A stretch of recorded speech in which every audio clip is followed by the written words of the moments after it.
Sometimes, sometimes when I'm sitting here at home in my home office and I'm looking at my slides and I'm thinking, how on earth am I going to describe this without being there with you guys? Um, and so it's difficult. So this is one of those cases. You know, the last one I thought, oh my gosh, how do I show these podocytes and the fenestrae and all that? And now here, we have to remember. So I'm going to back away so you can see this. I may have mentioned this, I maybe haven't. Maybe this is the first time I've really clearly mentioned this. But the formation of urine, that's what we're talking about here. The formation of urine consists of 3 steps. And we talked about the first step just a minute ago, filtration. So it depends on 3 steps. The first step being filtration. We just talked about that. We had said it occurs in the renal corpuscle, and we had said that we're going to filter that blood plasma, and what determines the size of the filtrate is the slit pores. That occurs in the glomerulus. Then we have all these tubes, right? You have all of these tubes down here, and this second step in this process is we're going to reabsorb the good stuff, or water.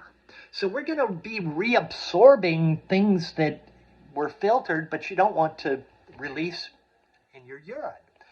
So what does that mean when we say reabsorb? It means back into the capillaries is what it means.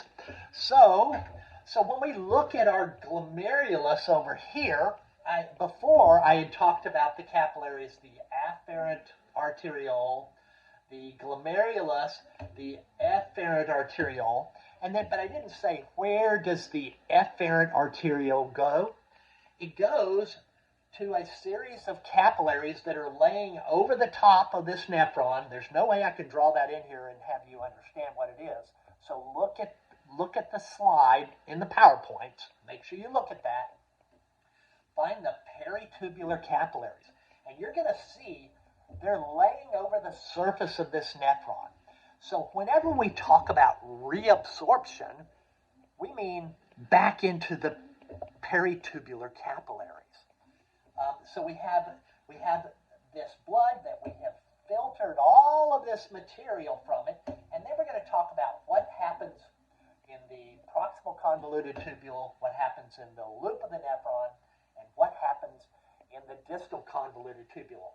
But we're going to talk about recovery and release of materials from the peritubular capillaries, either into the peritubular capillaries or out of the peritubular capillaries, which are laying over the surface of this nephron, of the renal tubules of the nephron.